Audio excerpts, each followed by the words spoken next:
situations conducive to foster leadership. I mean, one of the things that I thought was interesting yesterday in your conversation with the president was how he really bristled at the criticism from, quote unquote, those on our channel or liberals, you know, this sort of distaste he has for folks who are theoretically on his side of the aisle.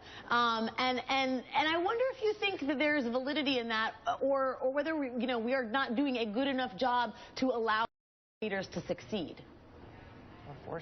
Well, I think we're right on MSNBC, first of all, and I think that there has to be a real, certainly we're right, and people further left than me have a right to express their views. Where else are they going to express them except on networks like ours, especially our network? And I think they should express them. And if somebody's over there where Elizabeth Warren is or further left than that and the net roots, fine, speak out. We want to hear your ideas. Why wouldn't we? They're as valid as ours. We may have more people on our side at the center left, but the left should be heard from.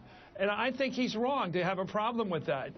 And there was a lot of murkiness. He pointed to the IRS scandal. This administration wasn't very quick in letting us know what happened over there. I still don't know what the chain of command was that led to the decision about deciding which of those 501c4 organizations should get the tax exemption. It's never been made clear. So why shouldn't people suspect the worst? My rule in politics is if it's better than it looks, they'll fix it.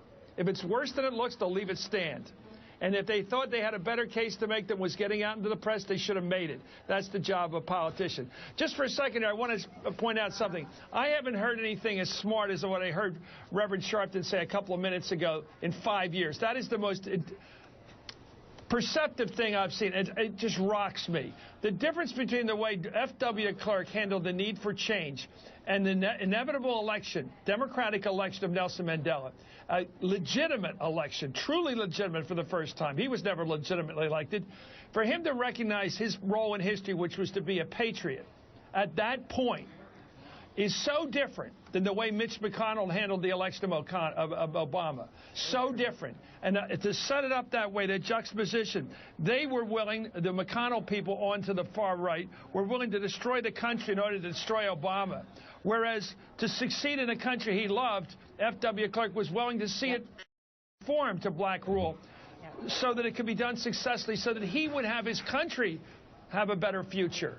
Reverend, I owe it to you. I think that is the key statement about what happened yesterday, the loss of Mandela, and what his history was about, and the key statement of why this has been so poisonous the last 5 years. We have real people in this country with real power and status who have used that status and power to hurt the country so they can hurt the president. That's the most damning assessment I've heard, and I think the truest. An important assessment. Chris Matthews, thank you. As always, you can see Chris